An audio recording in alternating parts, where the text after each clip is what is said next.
મિત્રો, જ્યારે પણ આપણા છાતીમાં દુખાવો થાય ત્યારે સૌથી પહેલો આપણા મગજમાં એવો વિચાર આવી જાય છે કે આ દુખાવો હાર્ટ એટેકનો તો નહીં હોય ને. પરંતુ થોડા સમય પછી આપણે એવું પણ વિચારતા રહેતા હોઈશું કે આ ગેસના કારણે દુખતું હશે. તો આમ જ લોકો મગજમાં વિચારીને આ વસ્તુને અવગણી દે છે. તેના કારણે ક્યારેક દર્દીનું જોખમ પણ જાનનું વધી જાય છે, કેમ કે આપણે ઓળખી જ નથી શકતા કે આ હાર્ટ એટેકનો દુખાવો છે કે આ ગેસનો દુખાવો છે. આવી રીતે મગજમાં જો તમે ધારી લેશો તો તમારું જાન જોખમમાં મુકાઈ જશે. તો આજના વિડીયોમાં આપણે એ જ જાણવાનું છે કે ગેસ હોય ત્યારે છાતીમાં કેવો દુખાવો થાય છે અને હાર્ટ એટેક આવે ત્યારે છાતીમાં કેવો દુખાવો થાય છે. આ ઉપરાંત આપણે ક્યારે ડૉક્ટરની સલાહ લેવાની છે અને 108ને ક્યારે જરૂર પડશે ને આપણે એને કોલ કરવાનો છે. તો ચાલો મિત્રો, આજનો વિડીયો આપણે શરૂ કરીએ. તો મિત્રો, એક વસ્તુ તમે યાદ રાખજો કે આ વિડીયો ખાલી નોલેજ માટે જ છે. જો તમને છાતીમાં દુખાવો થતો હોય તો ક્યારેય એ વસ્તુને ઇગ્નોર નથી કરવાની, ડૉક્ટરની સલાહ જરૂરથી લેવાની છે અને જરૂર પડે તો 108ને પણ ફોન કરવાનો. તો મિત્રો, સૌથી પહેલાં આપણે વાત કરીએ હાર્ટ એટેકની, કે હાર્ટ એટેકમાં કેવું થાય છે અને આપણે કઈ વસ્તુનું આપણે જોવાનું છે કે આ હાર્ટ એટેક જ હોઈ શકે છે. જેમ કે હાર્ટ એટેકનો દુખાવો બળતરા અથવા તો ઝંઝણાટી જેવું આપણને છાતીમાં નહીં લાગે, પરંતુ એવું આપણે ફીલ કરશું કે જાણે આપણા ચેસ્ટ ઉપર અથવા છાતી ઉપર કોઈ પથ્થર મૂકી દીધો હોય એવો દુખાવો થશે, એવો શાર્પ દુખાવો હોય છે. સાથે એની બીજા પણ એવા કેટલાક લક્ષણો જોવા મળશે, જેમ કે આ દુખાવો ખાલી છાતી પૂરતો સીમિત નહીં હોય, પરંતુ આપણા ડાબા હાથ સુધી અથવા તો જડબા સુધી, ગરદન સુધી પણ આ દુખાવો જતો હશે. આ ઉપરાંત ઠંડે પરસેવો આવતો હશે, ચક્કર જેવું પણ લાગતું હશે અને શ્વાસ લેવામાં તકલીફ પડશે. થોડુંક એવું પણ તમે કામ કરશો અથવા તો તમે કામ પણ નહીં કરો ને છતાં પણ તમને થાક લાગવા મળશે, ગભરામણ થશે અને સાથે સાથે તમારે ડીપ બ્રિધિંગ લેવું પડશે એવું તમને ફીલ થશે. અને ખાસ કરીને આ વ્યક્તિઓ તો જરૂરથી ધ્યાન રાખવાની છે, જેમ કે લેડીઝ અથવા તો જે લોકોને ડાયાબિટીસ છે, કોલેસ્ટેરોલ છે, હાઈ બ્લડ પ્રેશર આવે છે. તો આ એવા દર્દીઓ છે કે જેને છાતીમાં થોડો પણ દુખાવો થતો હોય, સાથે ઠંડો પરસેવો થતો હોય, ગભરામણ જેવું લાગતું હોય, ચક્કર, ઉલટી, ઉબકા જેવું લાગતું હોય, તો જરા પણ એને ઇગ્નોર નથી કરવાનું. તરત જ ડૉક્ટરની સલાહ લેવાની છે અથવા તો તમારે તરત જ એની ઇન્વેસ્ટિગેશન કરીને એકવાર તમારે કન્ફર્મ કરી લેવાનું છે કે હાર્ટ એટેક છે તો નહીં ને, કે બીજું કશું છે. આ વસ્તુને જરૂરથી કન્ફર્મ કરવી. અને યાદ રાખજો, હાર્ટ એટેકનો જે દુખાવો હશે ને, તમે થોડું પણ કામ કરશો અથવા તો દાદર ચડશો તો તમને દુખાવો થશે. અને સાથે સાથે તમે રેસ્ટ કરતા હશો ને આરામ પોઝિશનમાં, છતાં પણ આ દુખાવો થતો રહેશે. જ્યારે એસિડિટીમાં એવું હોતું નથી, ગેસ એસિડિટીમાં. તો ચાલો મિત્રો, હવે આપણે ગેસ અને એસિડિટીમાં કેવો દુખાવો થાય છે ને એના વિશે વાત કરીએ. જેમ કે ગેસ અને એસિડિટીનો જે દુખાવો છે ને, અહીં મિડ સ્ટર્નમ પાસે થશે, અહીંયા થશે છાતીમાં દુખાવો. અને એનો દુખાવો બળતરા અને ઝંઝણાટી જેવો હોય છે. એ ક્યારે થાય તો જમ્યા પછી થતો હોય કોઈકને દુખાવો, અથવા તો બહારનું મસાલેદાર, ઘરનું મસાલેદાર અથવા તળેલું તીખું ખાઈ લીધું હોય તો થશે દુખાવો. સાથે સાથે તમે જમ્યા પછી તરત સૂઈ જશો તો પણ દુખાવો તમને થઈ શકે છે. આ ઉપરાંત આનો દુખાવામાં બીજા એવા પણ લક્ષણો અમુક અમુક દેખાશે, જેમ કે ગળાના ભાગ સુધી બળતરા થવી, મોઢામાં ખાટું ખાટું આપણને લાગવું, ઓટકારો આવવા ખાટા. તો આ બધા એવા સિમ્ટમ છે જે એવું બતાવે છે કે તમને ગેસ અને એસિડિટી છે.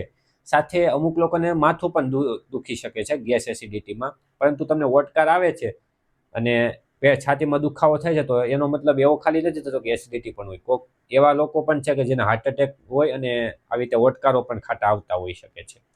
પરંતુ આ લોકોને કોઈ એન્ટાસિડ, એસિડિટીની કોઈ મેડિસિન લઈ લેશે તો તરત સારું થઈ જશે, અથવા તો ઠંડુ દૂધ પી લેશે તો પણ આ લોકોને થોડુંક સારું મળશે. જ્યારે જે લોકોને હાર્ટ એટેક હશે એ લોકોને એન્ટાસિડ અથવા એસિડિટીની કોઈ પણ મેડિસિન લેશે છતાં પણ એ લોકોને સારું નહીં લાગે. તો આ બંને વચ્ચે આવો ડિફરન્ટ છે કે ઓલામાં રેસ્ટ કરવા છતાં પણ સારું નથી લાગતું, જ્યારે આમાં રેસ્ટ કરવાથી એસિડિટીમાં સારું લાગી શકે છે. તો મિત્રો, આપણે હવે શોર્ટમાં વાત કરી લઈએ કે બંનેનો ડિફરન્ટ કઈ રીતે તમે કરશો. જેમ કે દુખાવાની વાત કરીએ તો હાર્ટ એટેકનો દુખાવો ડાબા હાથ સુધી, ગરદન સુધી અથવા તો જડબા સુધી પણ જઈ શકે છે ચેસ્ટની સાથે. જ્યારે એસિડિટીનો દુખાવો ખાલી સ્ટર્નમ અથવા તો છાતીના ભાગ પર જ થાય છે, તે કશે બીજે ફેલાતો નથી. મિત્રો, તમે એન્ટાસિડ અથવા તો એસિડિટીની કોઈ પણ મેડિસિન લેશો તો તમને એસિડિટી અથવા ગેસ છે તો તમને આરામ મળશે, પરંતુ હાર્ટ એટેકમાં તમને આરામ નહીં મળે. ગેસ અને એસિડિટીમાં તમે આરામ કરશો તો તમને આરામ સારું લાગશે, પરંતુ હાર્ટ એટેકમાં તમને આરામ કરવા છતાં પણ તમારા છાતીમાં તમને દુખાવા જેવું ફીલ થશે. તો આ ત્રણ એવા તફાવત છે જે તમારે જરૂરથી ધ્યાન રાખવાના છે.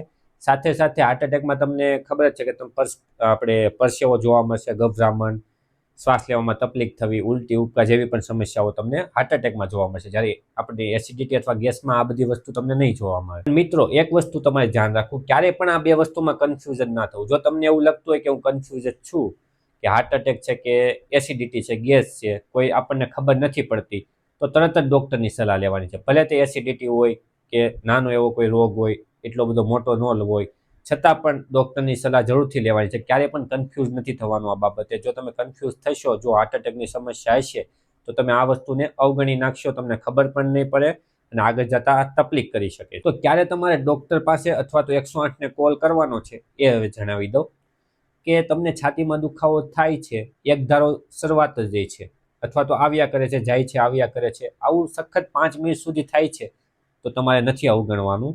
સાથે શ્વાસ લેવામાં વધુ તકલીફ પડે છે, પરસેવો વળે છે, થોડું પણ ચાલો તો તરત થાકી જાઓ છો, ઉલટી ઉપકા જેવી સમસ્યાઓ થાય છે, તો પણ તમારે આ વસ્તુને નથી અવગણવાની. આ દુખાવો પહેલાં તમને ક્યારેય નથી થયો, પહેલી વાર જ થયો છે, છતાં પણ તમારે આ વસ્તુને નથી અવગણવાની. જે લોકોને ડાયાબિટીસ, બીપી, કોલેસ્ટ્રોલ અને જે મહિલાઓ છે એ લોકોએ પણ આ વસ્તુને નથી અવગણવાની. એવું કશું પણ થાય તો સૌથી પહેલાં 108ને ફોન કરો. ક્યારે પણ તમારે જાતે ડ્રાઇવિંગ નથી કરવાનું, કેમ કે જો તમને ડ્રાઈવ કરતાં કરતાં કશું થશે તો એક્સિડન્ટ જેવી સમસ્યાઓ પણ સર્જાઈ શકે છે. અને પેશન્ટે ઘરે શું કરવાનું છે, તો હાફ સિટિંગ પોઝિશનમાં બેસવાનું છે, એટલે કે પહેલાં પીઠનો ટેકો લ્યો, તમારા ગોઠણને વાળો તમારી બાજુ, અને ત્યાર પછી કશું નથી બોલવાનું કે પછી મુવમેન્ટ નથી કરવાની, શાંત બેસવાનું છે. ત્યાં સુધીમાં 108 આવી જશે. લોકોની મનમાં કેટલી ખોટી ભ્રમણ થતી હોય એ પણ વાત કરી લઈએ. હવે કોક એવું બધા એવું વિચારી લે છે કે છાતીમાં દુખાવો છે, ડકાર આવે છે, એસિડિટી છે, પરંતુ હકીકતમાં એવું નથી હોતું. હાર્ટ એટેકમાં પણ ક્યારેક ડકાર અથવા ઓડકાર આવી શકે છે. બીજું એવું છે કે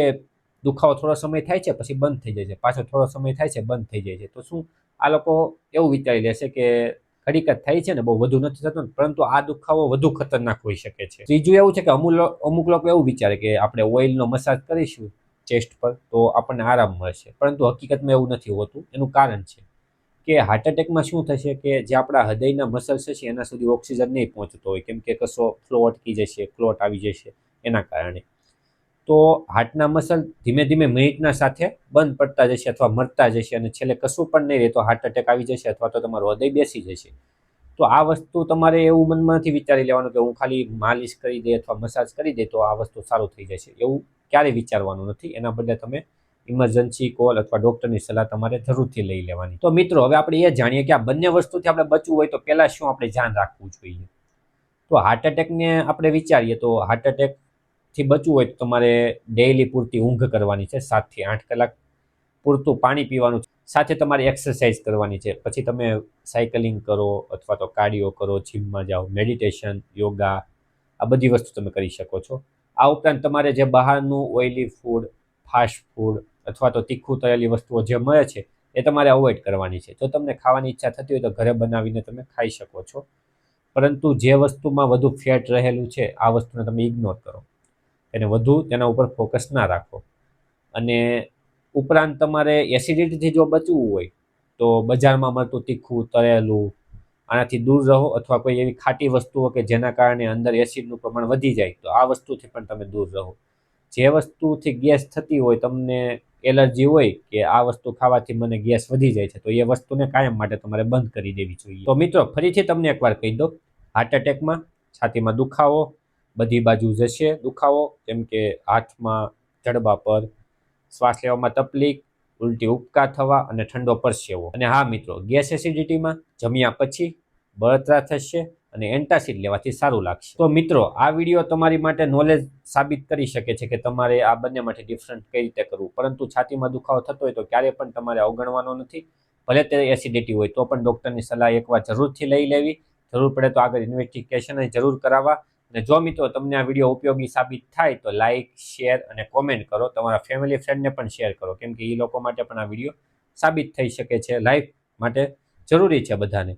કોમેન્ટમાં દર્શાવો કે તમારે કેવા વિષય પર આગળ જાણકારી મેળવવી છે, તો એ વિષય પર અમે આગળ ટોપિક ઉપર વિડીયો જરૂરથી બનાવીશું. આ ઉપરાંત ચેનલને સબસ્ક્રાઇબ કરવાનું ભૂલશો નહીં. આભાર મિત્રો, નવા વિડીયોમાં ફરીથી આપણે મળીશું.